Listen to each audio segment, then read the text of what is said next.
Hello, जय हिंद। कैसे हैं आप लोग? देखिए, आज हम एक नई सीरीज़ शुरू करने जा रहे हैं अपने चैनल पर। सेबर ऑफिसर्स डिफेंस एकेडमी का जो चैनल है उस पर हम एक नई सीरीज़ शुरू करने जा रहे हैं। हम उसमें एनसीईआरटी के सारे क्वेश्चंस पूरे कराएंगे। अब इसके लिए हमें करना क्या है? इसके लिए आपको कुछ नहीं करना है। हम जैसे जैसे अपने लेक्चर्स आगे बढ़ाते जाएं, आप उनको सीरीज़ वाइज देखते चले जाइए। बस इसी से आपका काम अच्छे से हो जाएगा, धीरे धीरे करके ही। लेकिन हम ये चैनल पे अपने सारे एनसीईआरटी क्वेश्चंस जो हैं वो आते चले जाएंगे। स्टार्ट हम कहाँ से कर रहे हैं? स्टार्ट हम एक बहुत ही शानदार टॉपिक से कर रहे हैं, जिसका नाम क्या है हमारा? इसका नाम है हमारा स्ट्रेट लाइन। स्ट्रेट लाइन से हम शुरू करते हैं। बहुत ही अच्छा सा, बहुत ही प्यारा सा टॉपिक है। और ये 9th चैप्टर है। अगर मैं बात करूं, ये 9th चैप्टर है ना। और तो हम क्या करेंगे, पहले थोड़ा सा उसका कंसेप्ट समझेंगे और उसके बाद फिर हम धीरे धीरे जाएंगे एक्सरसाइज के ऊपर। तो चलिए शुरू करते हैं। देखिए, आप लोगों ने 9th में भी पढ़ा होगा, 10th में भी पढ़ा होगा। आपने ना एक फॉर्मूला पढ़ा होगा जिसका नाम होता है मेरा डिस्टेंस फॉर्मूला। क्या नाम होता है? Distance formula. अब ये डिस्टेंस फॉर्मूला क्या है?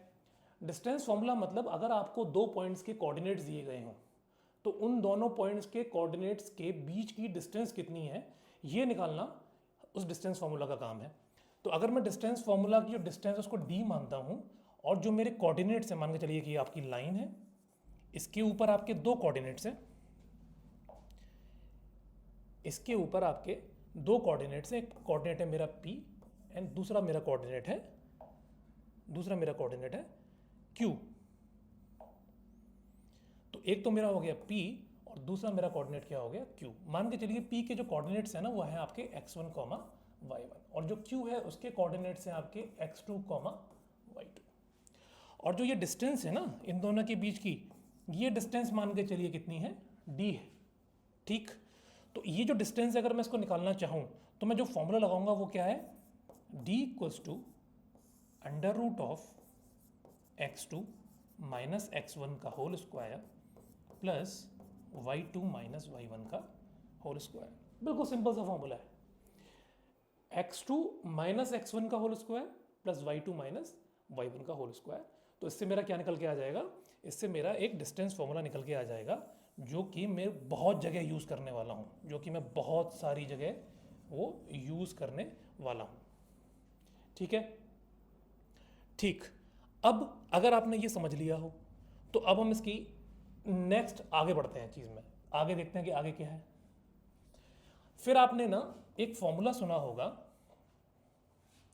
एक फॉर्मूला आता है आपका इंटरनल सेक्शन फॉर्मूला। क्या है आपका? इंटरनल सेक्शन फॉर्मूला है। अब ये इंटरनल सेक्शन का मतलब क्या है? इंटरनल सेक्शन का मतलब ये है, मान के चलिए ये आपकी एक लाइन है, अगेन इसके पॉइंट है P और एक ये वाला पॉइंट है Q। जो आपका P पॉइंट है वो है x1, y1 और जो Q है वो है आपका x2, y2। ठीक है। अब मान के चलिए कि मैंने क्या किया, मैंने इसके अंदर ना इसको ना डिवाइड कर दिया। क्या कर दिया मैंने इसको? मैंने इसको डिवाइड कर दिया। तो डिवाइड करने से क्या हुआ भाई? डिवाइड करा मैंने इसको m एंड n में। मतलब m और n क्या है? एक मैंने पॉइंट माना, इसको मान के चलिए ये r है। तो जो मैंने रेशियो रखा है ना इसका, वो क्या रखा है? P Q ratio Q R equals to क्या है मेरा?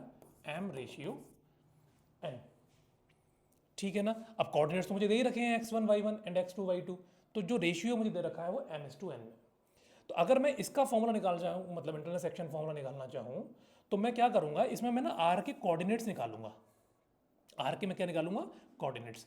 तो देखो कितना आसान तरीका है। हम क्या करेंगे, जो जो ये वाला m है ना, इस n को डिवाइड करें, m को डिवाइड करेंगे हम x2 से और n को डिवाइड करेंगे x1 से। मतलब ये जो m है ना, m इसको हम डिवाइड करेंगे x2 से और जो n है इसको डिवाइड करेंगे हम x1 से, मल्टीप्लाई करेंगे x1 से। ठीक है। तो ये क्या हो गया आपका?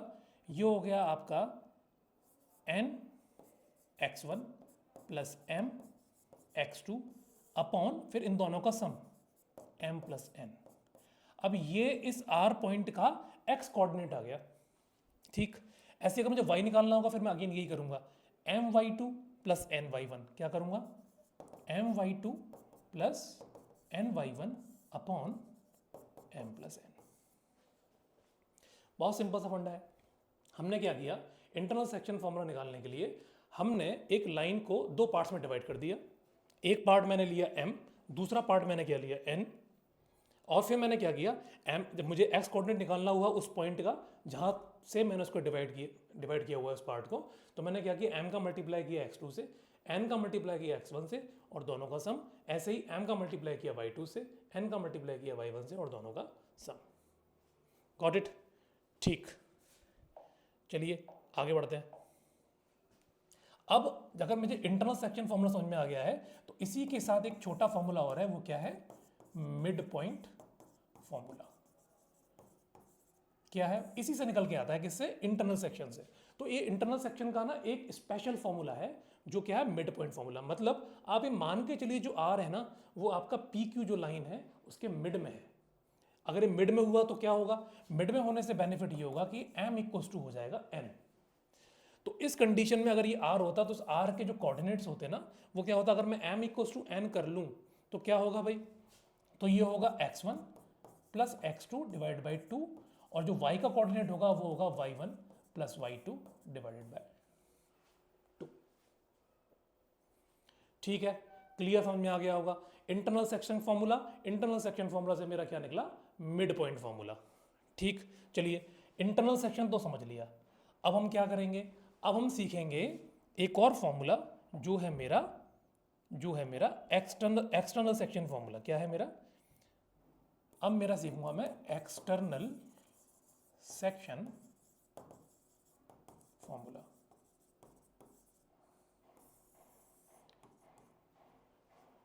ठीक है भाई, एक्सटर्नल सेक्शन फॉर्मूला क्या है, बिल्कुल इंटरनल सेक्शन फॉर्मूला जैसा फॉर्मूला है। जहां इंटरनल सेक्शन फॉर्मूला के बीच में प्लस आया है ना, वहां उसके बीच में आप माइनस कर दीजिए, बस फॉर्मूला इज सेम। पर देखते हैं कि वो दिखने में कैसा लगता है। अगेन मेरी जो लाइन थी ना, स्ट्रेट लाइन थी एक, अगेन उस पर मेरे जो पॉइंट थे, एक P था और एक Q था। P के कोऑर्डिनेट थे मेरे x1, y1, Q के कोऑर्डिनेट थे मेरे x2, y2। ठीक है ना, तो Q के कोऑर्डिनेट क्या थे मेरे, Q के कोऑर्डिनेट है मेरे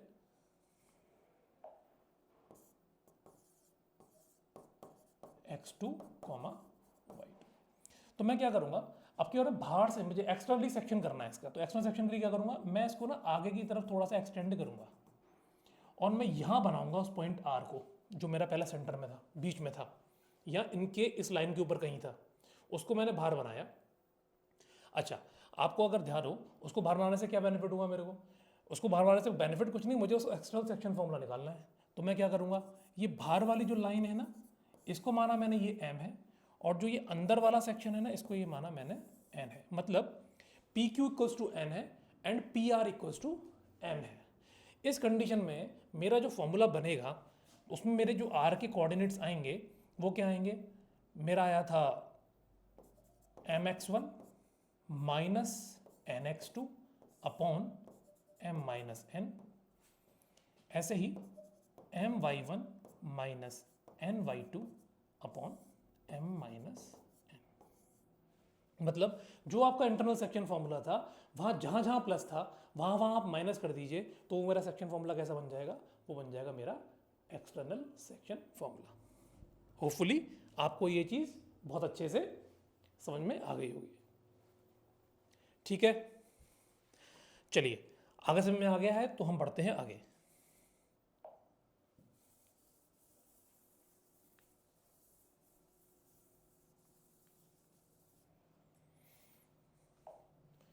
देखिए, अब जो मेरा इसमें फोर्थ पॉइंट है वो है मेरा,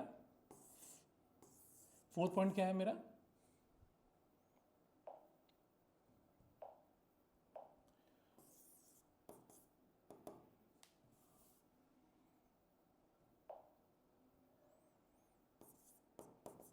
फोर्थ पॉइंट है मेरा एरिया ऑफ ट्राइंगल। अब एरिया ऑफ ट्राइंगल तो आप अच्छे से जानते हो क्या होता है, half into base into height होता है, पर हम उस एरिया ऑफ ट्राइंगल की बात यहाँ नहीं कर रहे हैं, हम कोऑर्डिनेट ज्योमेट्री वाले एरिया ऑफ ट्राइंगल की बात यहाँ करेंगे। तो जैसे एरिया ऑफ ट्राइंगल आपका half into base into height होता है, ऐसे ही half A B sine theta भी होता है, ठीक है ना। लेकिन हम यहाँ पे जो एरिया ऑफ ट्राइंगल लेने वाले हैं वो हम लेंगे कोऑर्डिनेट्स के फॉर्म में। मतलब आपका मान के चलिए ये एक ट्राइंगल है, ये ट्राइंगल मान के चलिए एक ए है, ये बी है, ये सी है। ए के पॉइंट्स हैं आपके x1, y1, बी के हैं आपके x2, y2 और सी के हैं आपके x3, y3। ये 3 पॉइंट्स हो गए।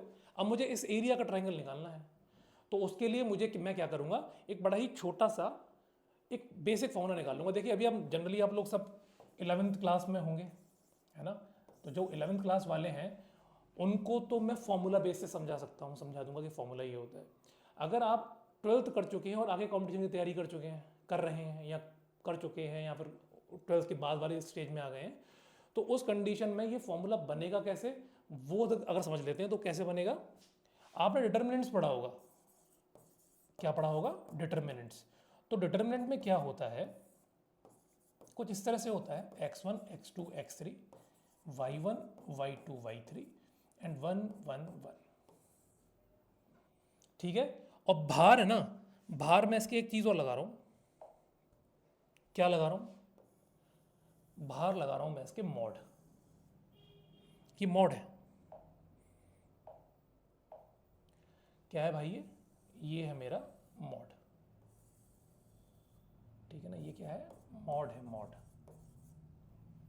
मॉड मतलब आप जानते हो यार, एरिया ऑफ ट्राइंगल जो है वो हमेशा पॉजिटिव ही आना है, नेगेटिव तो आना नहीं है। तो पॉजिटिव ही आए। अब भाई x1, x2 कोऑर्डिनेट्स तो नेगेटिव भी हो सकते हैं, पॉजिटिव भी हो सकते हैं, तो उससे हमारा आंसर नेगेटिव पॉजिटिव हो सकता है। लेकिन जो फाइनल आंसर आएगा ना उसको हम कन्वर्ट किस में करेंगे, पॉजिटिव में ही करेंगे, क्योंकि वो क्या है, एरिया है और एरिया हमेशा पॉजिटिव में होता है, इसलिए मॉड लगाया गया है। डरने की जरूरत है नहीं इसके अंदर। तो ये तो जब आप डिटरमिनेंट निकालना जानते हो। अगर आप इसे फॉर्मूले के फॉर्म में पढ़ना चाहते हैं तो उस कंडीशन में जब मैं एरिया ऑफ ट्राइंगल लिखूंगा तो मैं क्या लिखूंगा, हाफ। देखिए आपको ना 1, 2, 3 ये 3 चीजें तो याद ही हैं, क्योंकि x1 y1 है, x2 y2 है एंड x3 y3 है। तो उसमें 1, 2, 3 ये 3 नंबर्स आ रहे हैं। तो मैं शुरुआत करूंगा 1 से, फिर जाऊंगा 2 एंड 3। जब मैं शुरुआत करूंगा 2 से, पहले मैं शुरुआत कर रहा हूँ 1 से, फिर मैं क्या जा रहा हूँ 2 एंड 3 पे। जब मैं जाऊँगा 2 पे तो करूँगा 3 एंड 1, फिर जाऊँगा 3 पे, तो 3 के बाद क्या आने वाला है, आगे तो कुछ है नहीं, फिर पीछे जाना पड़ेगा, तो 1 एंड 2। देखिए कैसे आने वाला है।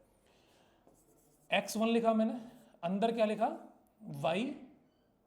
y2 माइनस y3, ठीक। फिर लगाया मैंने प्लस, फिर लिखा मैंने x2, तो 2 के बाद क्या आने वाला, देखिए 1 के बाद क्या आ रहा है 2, फिर 3, ऐसे ही 2 के बाद मेरा क्या आएगा, फिर 3, फिर 1, तो इसमें क्या आएगा y3 माइनस y1, ठीक।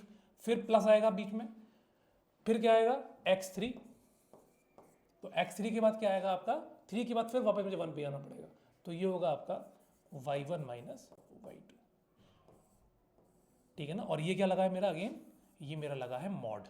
मॉड क्यों, आप जानते हैं, रीजन में पहले बता चुका हूं, ठीक है, डन है। तो ये मेरा होता है एरिया ऑफ ट्राइंगल। होपफुली आपको एरिया ऑफ ट्राइंगल याद हो गया होगा। याद करने का तरीका बहुत आसान है, मुझे मालूम है half into base into height होता है, तो हाफ तो आ गया मेरा ये, ठीक है ना। और बेस इंटू हाइट भी हो रहा है, लेकिन बेस में शुरू किससे करूंगा, x से, और हाइट किसको बनाता हूं, y पे। आप जानते हो ना कोऑर्डिनेट्स भी तो यही होते हैं, ये मेरा x एक्सेस होता है और ये मेरा y एक्सेस होता है।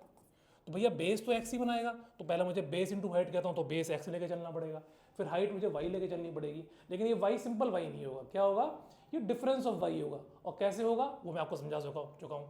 1 से शुरू करो, 2 और 3 लेके जाओ, फिर x2 से शुरू करो, 3 और 1 लेके जाओ, फिर x3 शुरू करो, 1 एंड 2 लेके जाओ, बस खत्म, याद हो गया होगा होपफुली, डन, ठीक।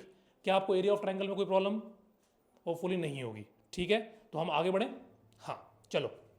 अभी देखो यार, एरिया ऑफ ट्राइंगल को इसके अंदर 2 चीज़ें समझने वाली हैं, छोटी सी, इसका यूज समझने वाला है। क्या समझने वाला है, यूज। कैसे यूज, कि सर अगर मैं आपसे ये कहता हूं कि एरिया ऑफ ट्राइंगल 0 हो गया, क्या हो गया भाई, एरिया ऑफ ट्राइंगल 0 हो गया, तो उस कंडीशन में क्या होगा भाई, एरिया ऑफ ट्राइंगल जब मेरा 0 हो जाएगा, तो जब एरिया ऑफ ट्राइंगल मेरा 0 होगा तो मैं क्या कहूँगा कि मेरे जो पॉइंट्स हैं ना, कौन से पॉइंट्स, वही वाले पॉइंट्स ए बी एंड सी। तो जो मेरे पॉइंट्स हैं ना वो कैसे होंगे, वो मेरे पॉइंट्स होंगे कोलिनियर।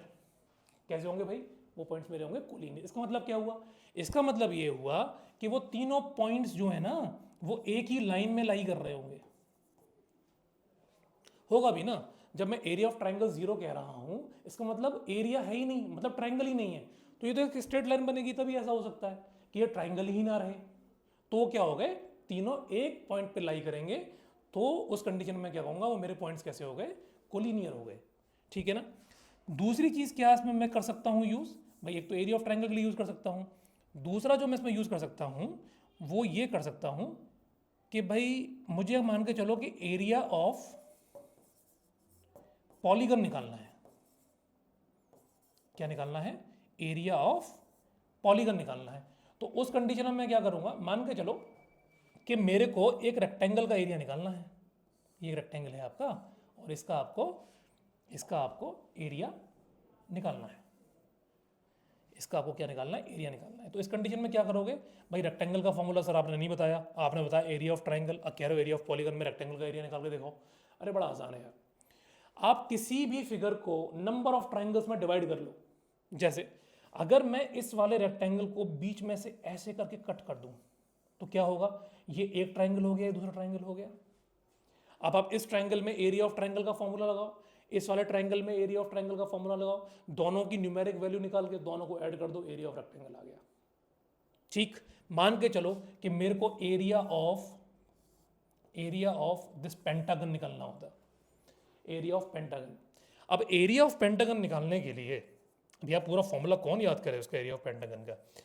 तो प्रोसेस इज सिंपल, मैं इसको अगेन ट्राइंगल्स में डिवाइड कर लूंगा। तो एक लाइन तो मैं ये खींचूंगा, एक लाइन में ये खींचूंगा, तो अब एक ट्राइंगल ये, एक ट्राइंगल ये, एक ट्राइंगल ये, तीनों ट्राइंगल के फॉर्मूले आप यूज़ करो, एरिया ऑफ ट्राइंगल का यूज़ करो हर ट्राइंगल के लिए, उनकी न्यूमेरिकल वैल्यूज निकालो और उन वैल्यूज को ऐड करके एरिया ऑफ पेंटागन निकाल दो। It's very simple.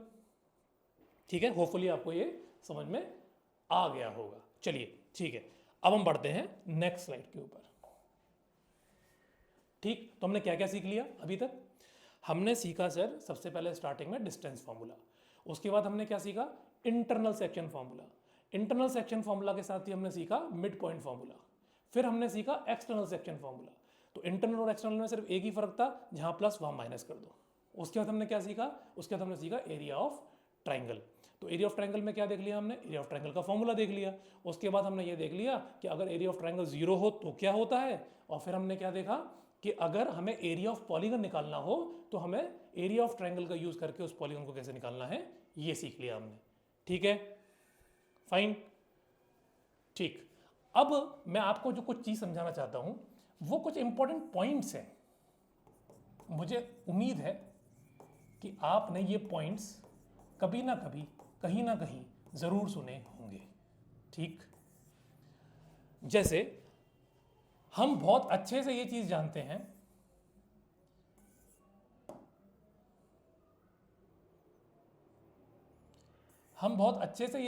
हैं कि आप स्क्वायर जानते होंगे, है ना। स्क्वायर तो सबने सुना होगा भाई।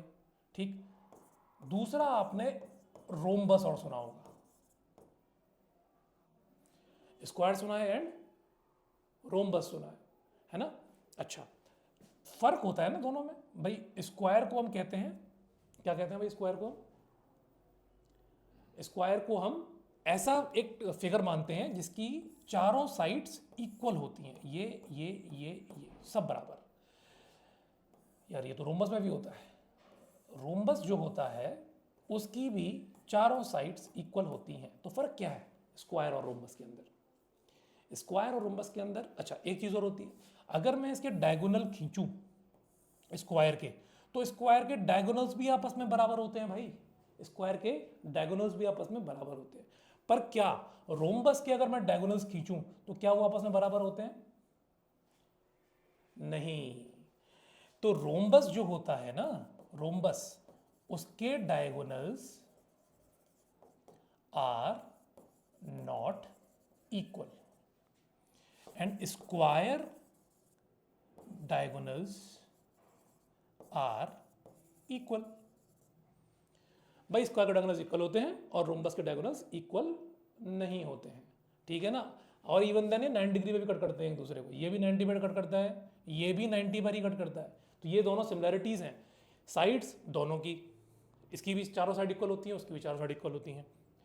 इसके डायगोनल्स 90 डिग्री पे कट करते हैं, उसके भी डायगोनल्स 90 डिग्री पे कट करते हैं। इसके डायगोनल्स इक्वल होते हैं, इसके डायगोनल्स इक्वल नहीं होते हैं। तो जब क्वेश्चन कैसे आएगा पता है, क्वेश्चन ये कहेगा कि प्रूव करो कि जो हमने पॉइंट्स दिए हैं ना 4 डिफरेंट, वो एक स्क्वायर के पॉइंट्स हैं, ना कि रोम्बस के पॉइंट्स हैं।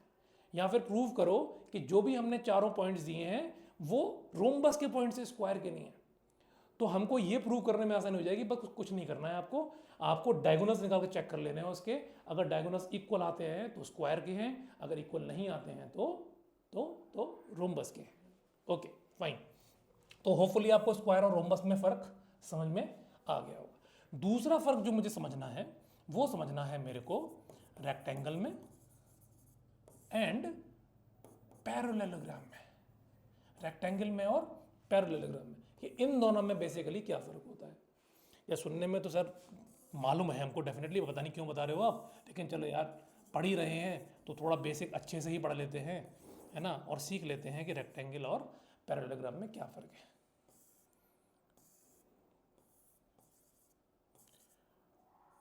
ठीक है ना। ओके देखो यार, रेक्टेंगल में ना अपोजिट साइड्स इक्वल होती हैं, ये इसके बराबर होगी, ये इसके बराबर होगी। ठीक है ना। अरे ये तो मेरा सर पैरेललोग्राम में भी होता है, ये इसके बराबर होगी और ये इसके बराबर होगी, इसकी भी अपोजिट साइड्स बराबर होती हैं। सर इसके अगर मैं डायगोनल्स खींचूँ ना, इसके डायगोनल्स खींचूँ, इसके डायगोनल्स है ना सर इक्वल होते हैं, ये इसके बराबर होता है। ठीक है ना। तो क्या मेरे पैरेललोग्राम के डायगोनल्स भी इक्वल होते हैं? होते हैं क्या? देख के लग रहा है नहीं होते हैं भाई। तो जो मेरे पैरेललोग्राम है ना, डायगोनल्स आर नॉट इक्वल। ठीक है। रेक्टेंगल में क्या होता है भाई, रेक्टेंगल डायगोनल्स आर इक्वल। ठीक है जी। और यकीन मानो इसके 90 डिग्री पे कट करते हैं क्या? नहीं करते हैं। सारे डायगोनल्स 90 डिग्री पे कट नहीं करते हैं। 90 डिग्री पे कट करने की सिर्फ स्क्वायर एंड रोम्बस की प्रॉपर्टी है कि डायगोनल्स एक दूसरे को 90 डिग्री पे कट करेंगे। हमें जब भी चेक करना हो कि हमारा जो गिवन फिगर रेक्टेंगल या पैरेललोग्राम में है, आप सिंपल सा डायगोनल, अगेन जैसे इसमें डायगोनल्स निकाले थे इसमें डायगोनल्स निकाल दो। डायगोनल्स अगर इक्वल हो जाए तो रेक्टेंगल है, इक्वल्स ना हो तो पैरेललोग्राम है। डन है। ये चीज़ समझ में आई आपको? ठीक। अगर समझ में आई हो तो एक लाइक और एक सब्सक्राइब ज़रूर कर दें। ठीक है। ओके चलो आगे बढ़ते हैं। हमने डिफरेंसेस समझ लिए इंपॉर्टेंट पॉइंट्स के अंदर, ये 4 फिगर्स के अंदर क्या डिफरेंस होते हैं भाई, समझ में आ गए होंगे। ठीक। अब जो हम कुछ को समझना है ना, वो मेरे को ना ये 5 टर्मिनोलॉजी समझनी है। क्या समझना है? 5 टर्मिनोलॉजीज समझनी है मेरे को। वो कौन कौन सी हैं? देखो यार, आपने ना नाम सुना होगा सेंट्रॉइड का, जिसको मैं जी से डिनोट करता हूँ। एक सेंट्रॉइड होता है जिसको मैं जी से डिनोट करता हूँ। ठीक है ना। दूसरा, आपने एक नाम सुना होगा इंसेंटर का। ठीक है ना। किसका? इंसेंटर का। एक तीसरा आपने नाम सुना होगा एक्स सेंटर का। नहीं सुना होगा तभी सुन लोगे। एक सेंट्रॉइड हो गया, एक इंसेंटर हो गया, एक एक्स सेंटर हो गया। 2 मैं अपनी तरफ से बता रहा हूं आपको। एक है आपका सरकम सेंटर और एक है आपका ऑर्थो सेंटर। अब इन 5 चीज़ों को फटाफट हम क्लियर कर लेंगे कि कौन सा क्या होता है। ठीक है ना। ऑर्थो सेंटर को एच से डिनोट करते हैं, सरकम सेंटर को सी से डिनोट करते हैं, इन सेंटर को आप आई से डिनोट कर लो, एक्स सेंटर को आप ई एक्स से डिनोट कर लो। ठीक है भाई। ठीक। तो देखो यार, और ये किसके टर्मिनोलॉजीज? ये ट्राइंगल की ही प्रॉपर्टीज हैं, ये ट्राइंगल के ही अंदर आएंगे सारे के सारे। ठीक। तो सबसे पहले मैं क्या लेके चल रहा हूं? नंबर 1 पे मैं लेके चल रहा हूं किसको? सेंट्रॉइड को। देखो यार, फटाफट से क्या करना है, अपन एक ट्राइंगल खींच लें। आ गया सर ट्राइंगल एक, ये ए है, ये बी है एंड ये सर सी है। ए के सामने वाली साइड ए है, बी के सामने वाली साइड स्मॉल बी है, सी के सामने वाली साइड स्मॉल सी है। ठीक। अब मैं क्या करूं? अब मैं ना अपोजिट वर्टेक्स से उसके सामने वाली साइड पे मैं खींचता हूं सर मीडियंस। क्या खींचता हूं? मीडियंस। मीडियन का मतलब क्या होता है सर? मीडियन का मतलब ये होता है कि अगर मैं इस वर्टेक्स से सामने वाली साइड पे ये लाइन ड्रॉ करता हूं तो ये इसको इक्वल पार्ट्स में डिवाइड कर दे, तो ये है मीडियन। ऐसे ये इक्वल पार्ट में डिवाइड करेगा, ऐसे ही इस वर्टेक्स से खींचूंगा तो ये भी इसको इक्वल पार्ट में ही डिवाइड करेगा। ठीक है ना? तो हमने क्या खींचा सेंट्रॉइड के लिए? सेंट्रॉइड के लिए जिस चीज़ की ज़रूरत है वो क्या है? मीडियंस चाहिए सर मेरे को, मीडियंस। ठीक है भाई। अच्छा, तो सब निकालने क्या वाले हैं? देखो यार, ये जहाँ कट कर रही है ना तीनों साइड्स, जिस सेंटर जिस पॉइंट पे ये कट कर रही हैं, जिस सेंटर जिस पॉइंट पे कट कर रहे हैं, उसका नाम मैंने क्या दिया है? उसका नाम दिया है मैंने जी। और जी क्या है मेरा? सेंट्रॉइड ही तो है सर। तो मैं निकालने क्या वाला हूँ सर? मैं निकालने वाला हूँ जी के कोऑर्डिनेट्स। क्या निकालने वाला हूँ? जी के कोऑर्डिनेट्स। तो कोऑर्डिनेट्स कैसे निकालूंगा सर मैं? अरे बड़ा आसान है। मान के चलो आपके ए के कोऑर्डिनेट्स है x1, y1, बी के कोऑर्डिनेट्स हैं आपके x2, y2, सी के कोऑर्डिनेट्स हैं आपके x3, y3। ठीक। अगर मुझे जी का कोऑर्डिनेट निकालना है, क्या करना है भाई? मुझे निकालना है सर जी का कोऑर्डिनेट। तो मैं क्या करूँगा? तो मैं कुछ नहीं करूँगा, मैं जी के लिए पहले उसका x वाला कोऑर्डिनेट निकालूंगा, फिर y वाला। x वाला निकालने के लिए सारे x ऐड कर लूँगा मैं, x1 plus x2 plus x3 upon 3। और y वाला कोऑर्डिनेट निकालने के लिए सारे y ऐड कर लूँगा, y1 plus y2 plus y3 upon 3। ठीक। तो मेरा क्या निकल आया? तो मेरा निकल आया सेंट्रॉइड। ठीक है, फटाफट से एक स्क्रीनशॉट ले लीजिए इसका, इसको मैं रब करने वाला हूं। ठीक।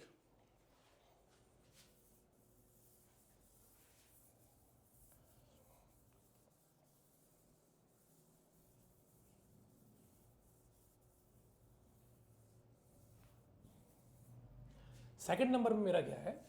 सेकंड नंबर पे है सर मेरा इन सेंटर। अभी सर इन सेंटर कैसे आएगा? सर वैसे ही आएगा जैसे कि मेरा एक सेंट्रॉइड आया है। अगेन ये मेरा ए है, ये मेरा बी है, ये मेरा सी पॉइंट है। इसके कोऑर्डिनेट्स अगेन मेरे x1, y1 है। इसके कोऑर्डिनेट्स अगेन मेरे x2, y2 हैं। इसके कोऑर्डिनेट्स अगेन मेरे x3, y3 है। इसकी अपोजिट साइड स्मॉल ए है, इसकी अपोजिट साइड स्मॉल बी है, इसकी अपोजिट साइड स्मॉल सी है। ठीक है भाई। अब सर ये आएगा कैसे मेरा इन सेंटर? इन सेंटर कैसे आएगा सर? ऐसे आएगा। अब पहले तो हमने क्या किया था? मीडियन खींचा था, मीडियंस। अब की बार हम क्या करेंगे? हम खींचेंगे सर एंगल बाइसेक्टर। क्या खींचेंगे सर? हम खींचेंगे एंगल बाइसेक्टर। ठीक है ना? तो मैं क्या करूंगा? मैंने सामने से मैंने क्या किया? एक एंगल बाइसेक्टर खींच दिया। ठीक है ना? एंगल बाइसेक्टर मतलब ये इसको इक्वल पार्ट में डिवाइड कर रहा होगा। ठीक है ना? ऐसे ही मैं यहां से खींचूंगा एक एंगल बाइसेक्टर, अगेन ये इसको एक इक्वल पार्ट में डिवाइड कर रहा होगा। ऐसे ही मैं यहां से खींचूंगा एक एंगल बाइसेक्टर, सीधा हो जा भाई, हो गया सीधा। ठीक है ना? ये भी क्या कर रहा होगा? इसको इक्वल पार्ट्स में डिवाइड कर रहा होगा। ठीक है भाई। तो अब मुझे जो यहां मिला है ना सेंटर में, इसको मैं कहूंगा इन सेंटर। नेक्स्ट स्टेप आप जानते हैं क्या होने वाला है? मैं अगेन इन सेंटर के कोऑर्डिनेट्स आपके सामने रखने वाला हूं। ठीक। देखिए, सबसे पहले मैंने क्या किया? इन सेंटर का एक्स कोऑर्डिनेट निकाला। अब मेरी ये साइड्स काम आने वाली है ना, जो स्मॉल ए, स्मॉल बी, स्मॉल सी मैंने लिख रखी हैं, अब ये मेरे को काम आने वाली हैं। कैसे आएंगी? देखो यार, एक्स में हमने पहले क्या किया था? जब हम सेंटर निकाल रहे थे तो सिर्फ एक्स लेके चले थे, साइड्स का कोई मतलब नहीं था उसमें। हमने क्या किया था भाई? x1 plus x2 plus x3 upon 3, y1 plus y2 plus y3 upon 3। अब हम जो क्या करने वाले हैं इसके अंदर, हम साइड्स को भी इन्वॉल्व करने वाले हैं। हम क्या करेंगे भाई इसमें? ax1 plus bx2 plus cx3 upon a plus b plus c। ठीक। ऐसे ही ay1 plus by2 plus cy3 upon a plus b plus c। आ गए भाई, इन सेंटर के कोऑर्डिनेट्स आ गए। ठीक है भाई।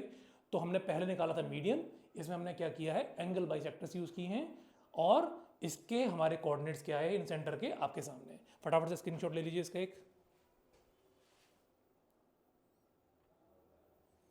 ठीक, चलिए आगे बढ़ते हैं।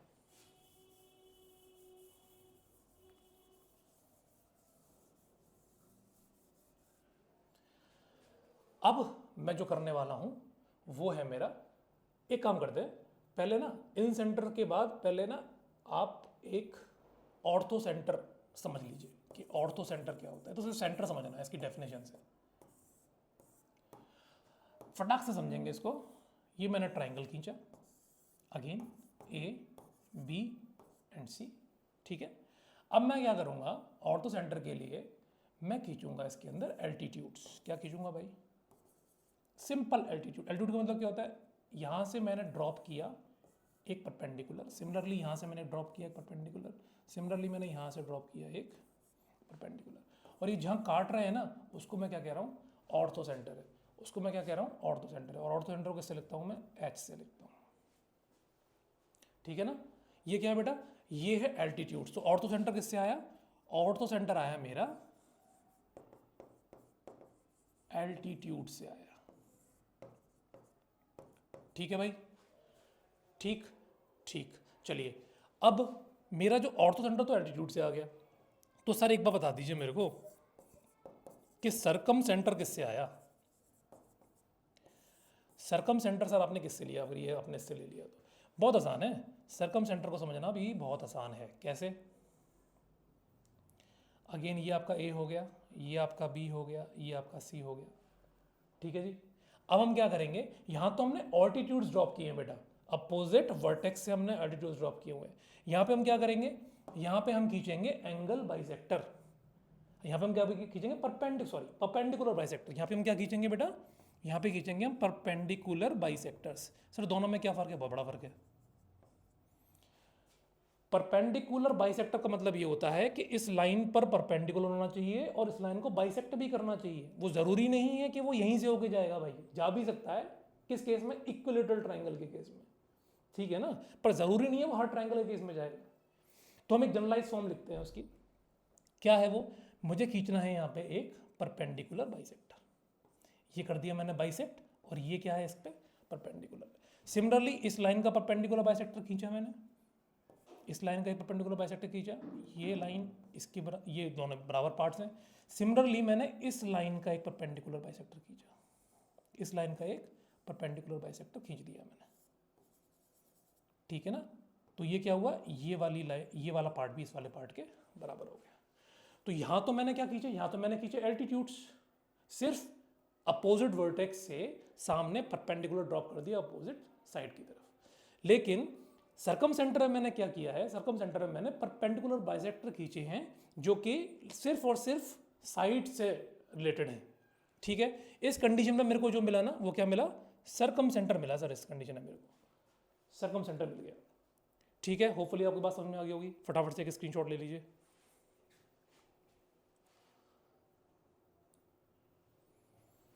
ठीक, अभी यहां पे मैं आपको एक छोटी सी चीज और बताने वाला हूं, और वो छोटी सी चीज क्या है, वो छोटी सी चीज है सर रिलेशन। सर किस किस का relation, sir relation between inradius and circumradius. Sir ये दोनों रेडियस कहां से आ गई, आपने तो सेंटर्स बताए हैं, तो ये रेडियस कहां से आ गई। देखो यार, अगर इन सेंटर है तो इन सेंटर से एक सर्कल भी होके जाता है, ठीक है ना। और जो उस सर्कल की रेडियस होती है ना, वो होती है इन रेडियस, और उसको मैं ना स्मॉल आर से डिनोट करता हूँ, और जो सरकम रेडियस है उसको मैं कैपिटल आर से डिनोट करता हूँ। देखो फर्क छोटा सा यहाँ समझा देता हूँ। जैसे आपका बताना है मेरे को इन रेडियस, मान के चलो ये आपका इन सेंटर है, तो इन रेडियस बेटा सर्कल इसके ना ट्राइंगल के अंदर से जाता है इन सर्कल, और इसकी जो रेडियस होती है ना, इसकी जो रेडियस होती है ना, वो क्या होगी आपकी,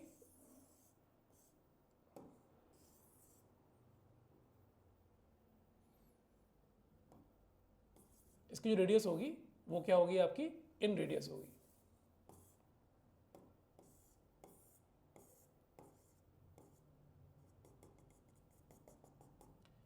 इसकी रेडियस होगी आपकी इन रेडियस, ठीक है ना। ऐसे ही अगर मेरे को सरकम सर्कल बनाना हो तो मैं क्या करूंगा, वो सर्कल जो है ना बेटा, वो इसके बाहर से जाएगा, सारे वर्टेक्स को टच करता हुआ। इस कंडीशन में जो रेडियस होगी ना वो होगी मेरी सर्कम रेडियस। तो सर्कम रेडियस में सर्कल जो है वो बाहर से जाता है और इन रेडियस में अंदर से जाता है। अब इन दोनों की रिलेशन क्या है, बड़ा प्यारा सा रिलेशन है। वो क्या है सर, वो है डी स्क्वायर बराबर कैपिटल आर माइनस 2r। ठीक, बड़ा सिंपल सा फॉर्मूला है। सर डी क्या है बेटा, डी है distance between R and R, मतलब small R and capital R. इन दोनों के बीच का डिस्टेंस जो है ना वो डी होता है, जो कि इक्विलेटरल ट्राइंगल के केस में, डी क्या होता है, 0 होता है। और इस केस में क्या होता है, मेरा आर बराबर निकल के आता है 2r, यानी कि स्मॉल आर और कैपिटल आर की रिलेशन क्या होता है, r इक्वल्स टू 2r। और अगर ये तो मेरा हो गया इक्विलेटरल ट्राइंगल का, अगर मेरा राइट एंगल ट्राइंगल हुआ तो क्या होगा, अगर मेरा राइट एंगल ट्राइंगल होगा तो उस केस में क्या होगा, उस केस में जो मेरा कैपिटल आर होता है वो होता है z/2। अब ये z क्या है सर, z है आपका हाइपोटेन्यूस। ठीक है भाई, z क्या है आपका हाइपोटेन्यूस। तो मतलब हाइपोटेन्यूस जो होता है ना राइट एंगल ट्राइंगल का, जैसे मान के चलो आपका ये एक राइट एंगल ट्राइंगल है, तो राइट एंगल ट्राइंगल का भी जो सर्कम रेडियस है ना वो जाएगा तो ऐसे ही ना भाई, जाएगा तो ऐसे ही।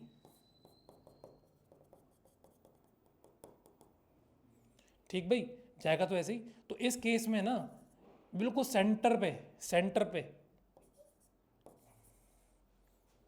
उसके सेंटर पे क्या होता है, मेरा सर्कम रेडियस होता है। ठीक है ना, और इस केस में क्या होता है, वो हाइपोटेन्यूस का हाफ होता है। ठीक है भाई, होपफुल समझ में आ गया होगा। फटाक से एक बार इसका स्क्रीनशॉट ले लीजिए। ठीक है, तो आपको क्या क्या क्लियर हो गया, आपको ऑर्थो सेंटर क्लियर हो गया, सर्कम सेंटर क्लियर हो गया, इन सेंटर क्लियर हो गया, सेंट्रॉइड क्लियर हो गया। तो सर एक और बता दीजिए जो बच गया है, क्या बच गया है भाई, सर एक बच गया है हमारा एक्स सेंटर। तो सर एक्स सेंटर बता के छुट्टी कर दीजिए। ठीक है चलो बता देते हैं। देखो यार अगेन फिर एक ट्राइंगल खींचना पड़ेगा मेरे को एक्स सेंटर के लिए भी। अगेन ये मेरा ए, ये मेरा बी, ये मेरा सी। देखो यार ये सारे सेंटर्स हैं ना अब तक जो मैंने पढ़े हैं वो सारे सिंगल होते हैं, लेकिन जो एक्स सेंटर होता है ना वो एक ट्राइंगल में 3 होते हैं। ठीक है, और तीनों का फॉर्मूला स्लाइटली डिफरेंट होता है, याद करा दूंगा अभी का अभी, कोई समस्या नहीं आएगी। ठीक है ना, मुझे पक्का यकीन है आपको इन सेंटर का फॉर्मूला याद हो गया होगा, सेम है एक्स सेंटर का, बस एक साइन का फर्क आएगा, और कहाँ फर्क आएगा वो मैं बता देता हूँ आपको। ठीक, एक्स सेंटर कैसे बनता है बेटा मेरा, क्या होता है, हर साइड के लिए एक एक्स सर्कल होता है और उसके हिसाब से हर साइड के लिए एक एक्स सेंटर होता है। अच्छा कैसे आएगा सर वो एक्स सर्कल, मैं क्या करूँगा, इस कंडीशन में मैंने इसको इन दोनों साइड्स को एक्सटेंड कर दिया, क्योंकि मैं एक एक्स सर्कल बनाने वाला हूं किस साइड के ऊपर, बीसी के ऊपर। ठीक जी सर बना दिया। ये देखो ये ऐसे बनेगा, कुछ ऐसे करके आएगा। कैसे आएगा,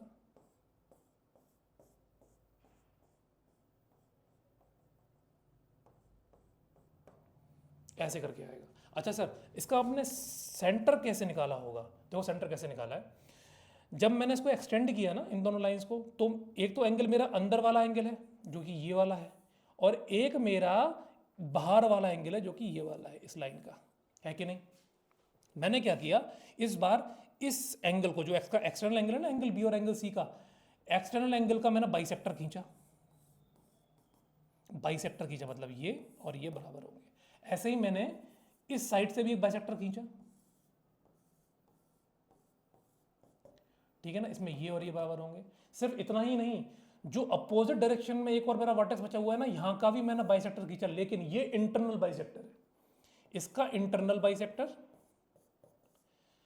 यानी कि जिसके अपोजिट जो वर्टेक्स है उसका इंटरनल बाइसेक्टर, और जिस वर्टेक्स का यूज करते हुए मेरा सर्कल बन रहा है उसके एक्सटर्नल बाइसेक्टर्स को जब मैंने मिलाया तो वो एक पॉइंट पे आके मिलते हैं, और उस पॉइंटर को मैं क्या कहता हूं, उस पॉइंट को कहता हूं मैं एक्स सेंटर। ठीक है, अच्छा जो प्रोसेस मैंने इस साइड के लिए की है वही प्रोसेस इस साइड के लिए भी हो सकती है, और वही सेम प्रोसेस इस ए बी साइड के लिए भी हो सकती है। ठीक है ना, इसका मतलब मेरे पास क्या हो गए, तीन एक्स सेंटर हो गए सर, तीन एक्स सेंटर। ठीक है ना। अच्छा, तो सर अब फॉर्मूला क्या है, अगेन ए के सामने साइड मैंने मानी थी स्मॉल ए, बी के सामने मानी थी स्मॉल बी, और सी के सामने मानी थी स्मॉल सी। तो मैंने इन सेंटर का फॉर्मूला बेटा क्या लिखा था, जब मैंने लिखा था जो कोऑर्डिनेट्स उसके लिखे थे मैंने ax1 plus bx2 plus cx3 upon a plus b plus c। भाई ये तो लिखा था मैंने एक्स कोऑर्डिनेट इन सेंटर का। अब x में क्या चेंज हुआ बेटा, जिस साइड पे आपने ये सर्कल बनाया है वो साइड नेगेटिव हो जाती है, बाकी सारी चीज़ें जो है वो वही सेम ही रहेंगी। मतलब क्योंकि मैंने ये ए के ऊपर सर्कल बनाया हुआ है तो मेरा जो ए है ना वो यहाँ नेगेटिव हो जाएगा, ऐसे ही ये वाला ए यहाँ नेगेटिव हो जाएगा, बाकी सब चीज़ें सेम सेम वही वाली कौन सी जो हमने इन सेंटर में सीखी थी। ठीक ऐसे ही मैंने उसमें क्या था भाई, ay1 प्लस क्या था भाई, ay1 plus by2 plus cy3 upon a plus b plus c। इस कंडीशन में क्या हो गया, a मेरा हो गया नेगेटिव, इसमें भी ये हो गया नेगेटिव, यानी कि जिस साइड के ऊपर आपने सर्कल बनाया होगा बस वही साइड नेगेटिव हो जाएगी ऊपर और नीचे।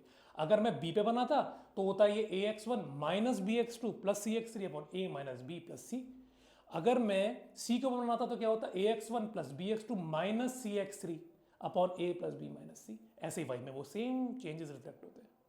ठीक है, क्या आपको सारे सेंटर्स क्लियर हो गए, सारे सेंटर्स क्लियर हुए हो गए होंगे होपफुली। ठीक है ना, फटाफट से एक स्क्रीनशॉट ले लीजिए एक सेंटर का भी, और बचे हुए दोनों जो मैंने नहीं लिखे हैं वो आपको खुद लिखने हैं। ठीक है,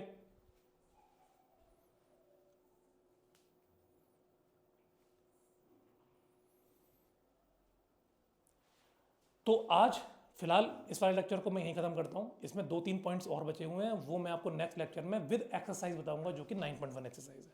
ठीक है, होपफुली आपको चीज़ें बहुत अच्छी समझ में आई होंगी। अगर नहीं आई होंगी तो एक या दो बार इसको रिपीट करिए, खुद देखिए, चीज़ें इवेंचुअली आपको बहुत अच्छे से समझ में आ जाएंगी। ठीक है, okay, good bye, take care and thank you very much.